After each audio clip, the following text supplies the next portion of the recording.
ओम शांति। 25 मई 2025 अव्यक्त बाप दादा के महावाक्य। ओरिजिनल डेट 4 सितंबर 2005। शिक्षा के साथ क्षमा और रहम को अपना लो। दुआएं दो, दुआएं लो तो आपका घर आश्रम बन जाएगा। आज बाप दादा सर्व बच्चों के मस्तक में प्योरिटी की रेखाएं देख रहे हैं, क्योंकि ब्राह्मण जीवन का फाउंडेशन ही है पवित्रता। पवित्रता की रेखाएं कौन सी है जानते हो? पवित्रता सर्व को प्रिय है। पवित्रता सुख, शांति, प्रेम, आनंद की जननी है। पवित्रता मानव का सच्चा श्रृंगार है। पवित्रता नहीं तो मानव जीवन का मूल्य नहीं। जैसे देखते हो देवताएं पवित्र हैं, इसलिए ही माननीय और पूजनीय हैं। पवित्रता नहीं तो मानव जीवन को आजकल देख रहे हो। बाप दादा ने आप सभी बच्चों को ब्राह्मण जन्म का वरदान यही दिया, पवित्र भव, योगी भव। जिस आत्मा में पवित्रता है उसकी चाल, चलन, चेहरा चमकता है। इसलिए पवित्रता ही जीवन को श्रेष्ठ बनाने वाली है।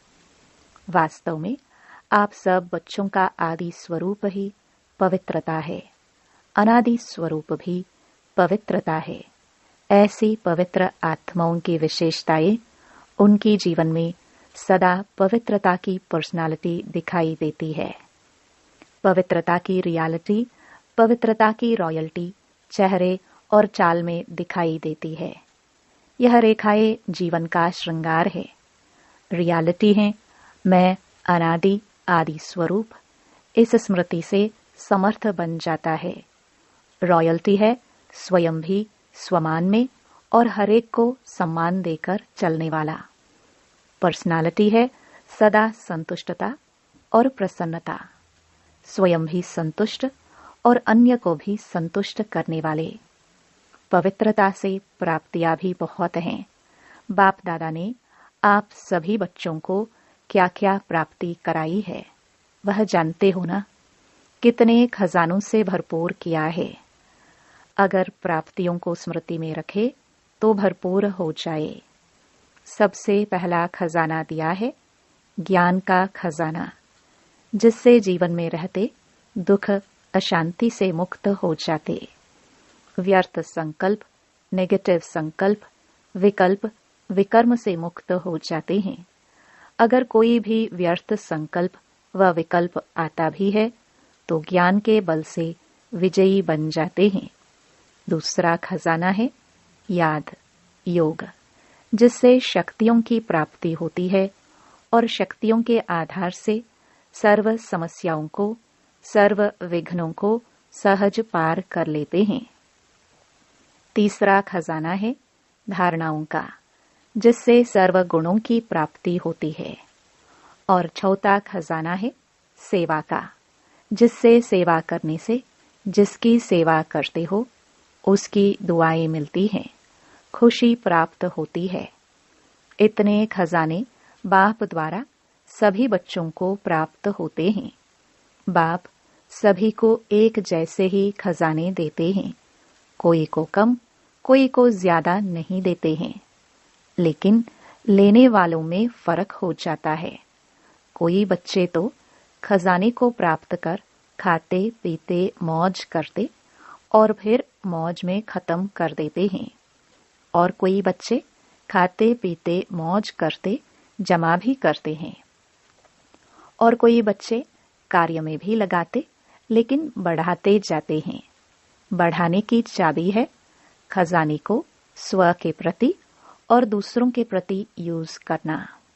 जो यूज करता है वह बढ़ाता है। तो अपने आप से पूछो कि यह विशेष खजाने जमा है? जमा है क्या कहेंगे? हाँ या थोड़ा थोड़ा? जिसके पास यह खजाने जमा है वह सदा भरपूर रहता है। देखो, कोई भी चीज भरपूर रहती है ना तो हलचल नहीं होती है। अगर भरपूर नहीं होती तो हलचल होती है, हिलती है। कोई भी चीज को अगर पूरी रीति से भर नहीं तो वह हिलती है। तो यहाँ भी अगर सर्व खजानों से भरपूर नहीं है तो हलचल होती है। सदा यह नशा रहे कि बाप के खजाने मेरा जन्म सिद्ध अधिकार है। बाप ने दिया, आपने लिया, तो सब खजाने किसके हुए? आपके हो गए ना। तो जिसके पास खजाने हैं वह कितना नशे में रहता है।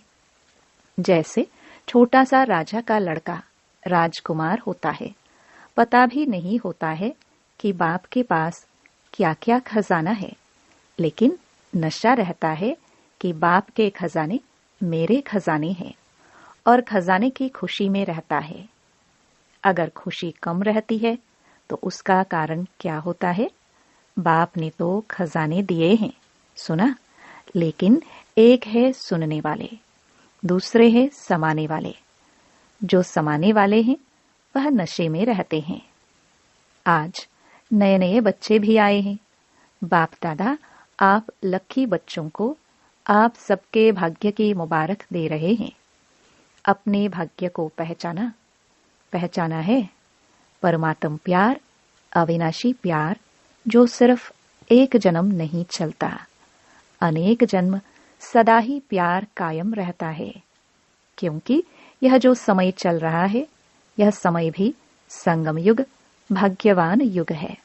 सतयुग को भी भाग्यवान कहते हैं, लेकिन वर्तमान संगम युग का समय उससे भी भाग्यवान है। क्यों? इस संगम युग में ही बाप द्वारा अखंड भाग्य का वरदान वर्षा प्राप्त होता है। तो ऐसे संगम युग में, भाग्यवान समय में आप सभी अपना भाग्य लेने के लिए पहुंच गए हो।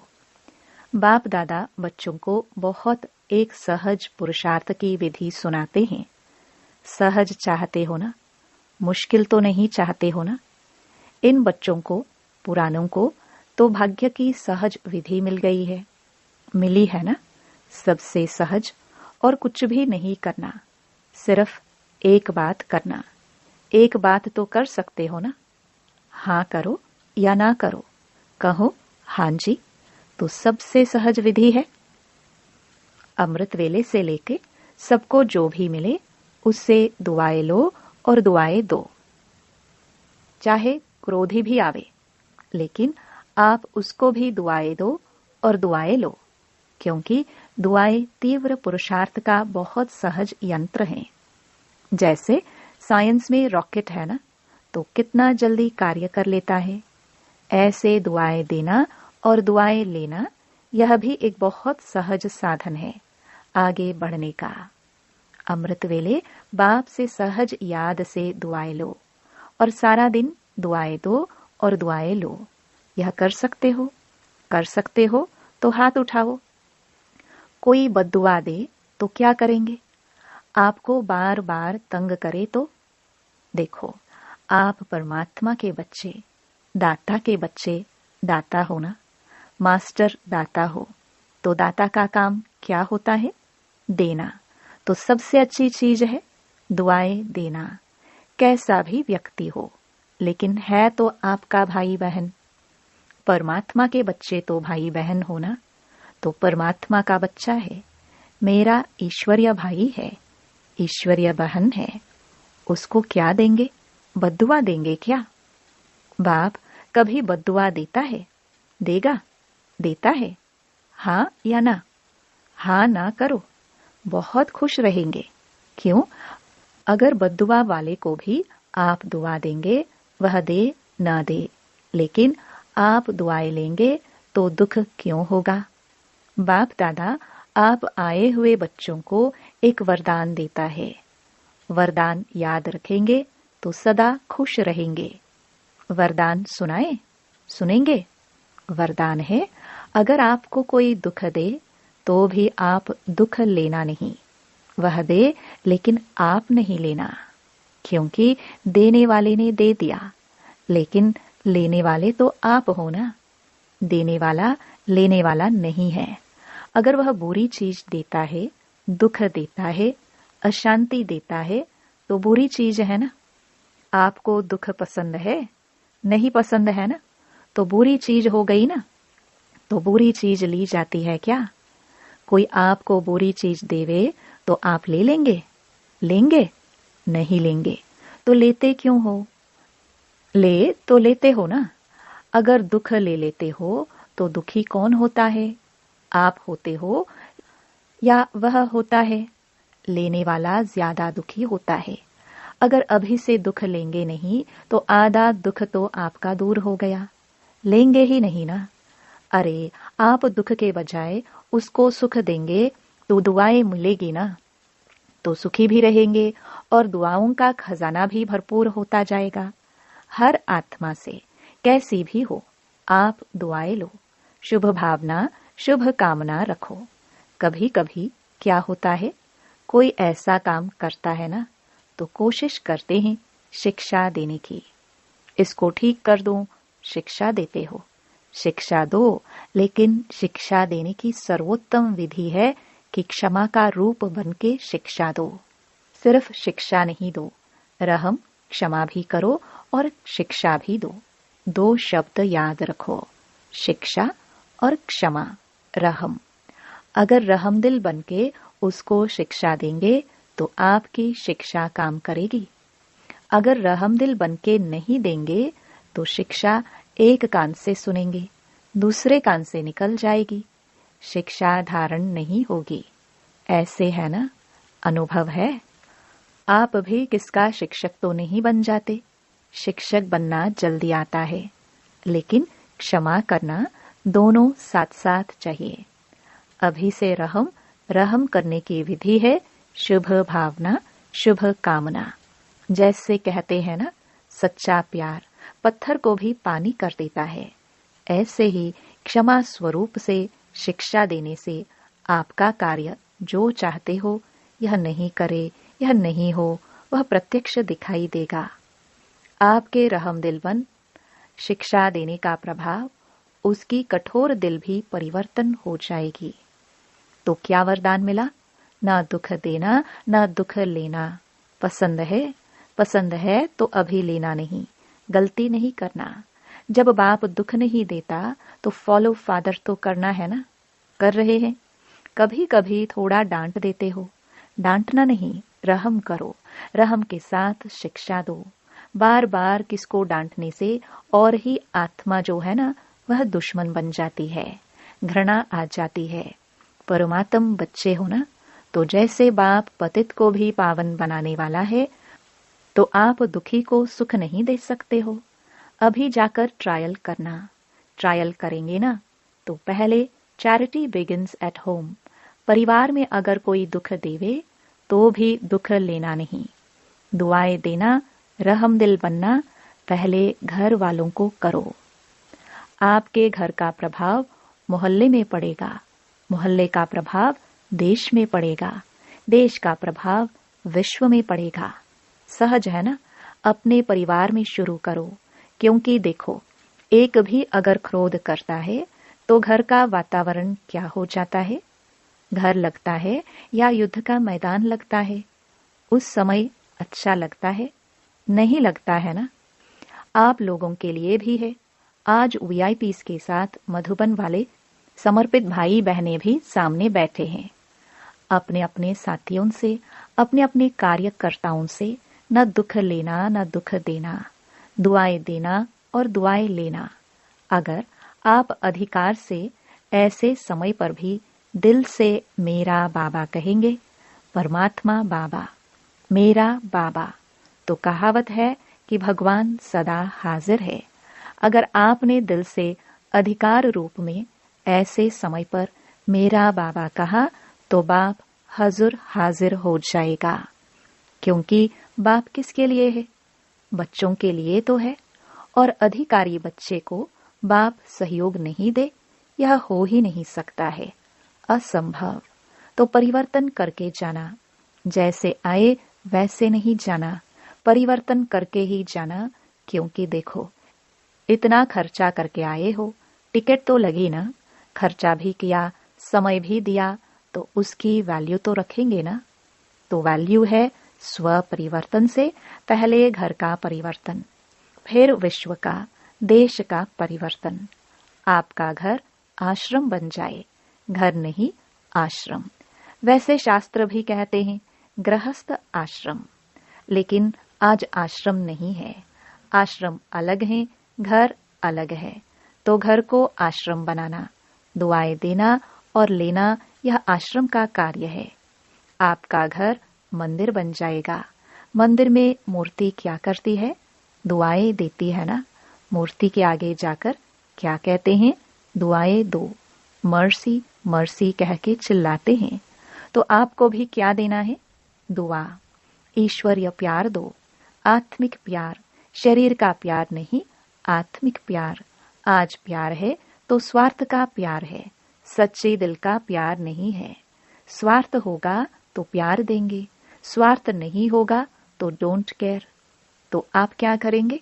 आत्मिक प्यार देना, दुआ देना, दुख न लेना, ना दुख देना। देखो, आपको चांस मिला है। बाप दादा को भी खुशी है। इतने जो भी सब आए हैं, भारत के करीब 225 वीआईपीज रिट्रीट में आए हुए हैं। इतने घर तो आश्रम बनेंगे ना, बनाएंगे ना? पक्का कि थोड़ा थोड़ा कच्चा? जो समझते हैं कुछ भी हो जाए, थोड़ा सहन तो करना पड़ेगा। समाने की शक्ति कार्य में लगानी पड़ेगी। लेकिन सहन शक्ति का फल बड़ा मीठा होता है। सहन करना पड़ता है, लेकिन फल बड़ा मीठा होता है। तो जो पक्का वायदा करते हैं, घर घर को स्वर्ग बनाएंगे, मंदिर बनाएंगे, आश्रम बनाएंगे, वह हाथ उठाओ। देखा देखी में नहीं उठाना, क्योंकि बाप दादा हिसाब लेगा ना। फिर देख कर नहीं उठाना, सच्चा सच्चा मन का हाथ, मन से हाथ उठाओ। अच्छा दादिया, इनको इसकी क्या प्राइस देंगे? हाँ बोलो दादी, इतने मंदिर बन जाएंगे तो आप उसको क्या प्राइस देंगे? अपने घर वालों को ले आवे। यह तो प्राइस नहीं दी, यह तो काम सुना दिया। बाबा जो आज्ञा करेंगे। देखो, प्राइस तो आपको मिल जाएगी, कोई बड़ी बात नहीं है। लेकिन है। लेकिन बोले, आप जाने के बाद अपनी धारणा से परिवर्तन करना और 15 दिन के बाद, मास के बाद अपनी रिजल्ट लिखना। जो 1 मास भी दुख नहीं लेगा न देगा, उसको बहुत अच्छी प्राइज देंगे। अगर आप आएंगे तो मुबारक है, अगर नहीं आ सकेंगे तो भी सेंटर पर भेजेंगे। अच्छा, चारों ओर के देश विदेश के बच्चों की याद बाप दादा को मिली है। चाहे फोन द्वारा याद भेजी है, चाहे पत्र द्वारा, चाहे दिल में याद किया है। तो बाप दादा सभी बच्चों को, चाहे भारत के चाहे विदेश के रिटर्न में दुआएं और याद प्यार पदम गुणा दे रहे हैं। चारों ओर के परमात्म प्यार के अधिकारी बच्चों को, चारों ओर सर्व खजानों से भरपूर, निर्विघ्न, निर्विकल्प, निर्व्यर्थ संकल्प रहने वाली श्रेष्ठ आत्माओं को, साथ साथ सर्व परिवर्तन करने और कराने के आगे उमंग उत्साह में उड़ने वाले बच्चों को, साथ साथ बाप दादा को सच्चे दिल का समाचार देने वाले सच्चे दिल वाले बच्चों को, विशेष दिलाराम के रूप में, बाप के रूप में, शिक्षक के रूप में, सतगुरु के रूप में पदम गुणा याद प्यार और नमस्ते। वरदान। भटकती हुई आत्माओं को यथार्थ मंजिल दिखाने वाले चैतन्य लाइट माइट हाउस भव। किसी भी भटकती हुई आत्मा को यथार्थ मंजिल दिखाने के लिए चैतन्य लाइट माइट हाउस बनो। इसके लिए 2 बातें ध्यान पर रहे। एक, हर आत्मा की चाहना को परखना। जैसे योग्य डॉक्टर उसे कहा जाता है जो नब्ज को जानता है। ऐसे परखने की शक्ति को सदा यूज करना। दूसरा, सदा अपने पास सर्व खजानों का अनुभव कायम रखना। सदा यह लक्ष्य रखना कि सुनाना नहीं है, लेकिन सर्व संबंधों का, सर्व शक्तियों का अनुभव कराना है। स्लोगन। दूसरों की करेक्शन करने के बजाय एक बाप से ठीक कनेक्शन रखो। अव्यक्त इशारे। रूहानी रॉयल्टी और प्योरिटी की पर्सनालिटी धारण करो। अपना निजी स्वरूप व वरदानी स्वरूप सदा स्मृति में रहे तो अपवित्रता और विस्मृति का नाम निशान समाप्त हो जाएगा। विस्मृति व अपवित्रता क्या होती है? अब इसकी अविद्या होनी चाहिए, क्योंकि यह संस्कार व स्वरूप आपका नहीं है, बल्कि आपके पूर्व जन्म का था। अभी आप ब्राह्मण हो, ये तो शूद्रों के संस्कार व स्वरूप है। ऐसे अपने से भिन्न अर्थात दूसरे के संस्कार अनुभव होना, इसको कहा जाता है न्यारा और प्यारा। ओम शांति।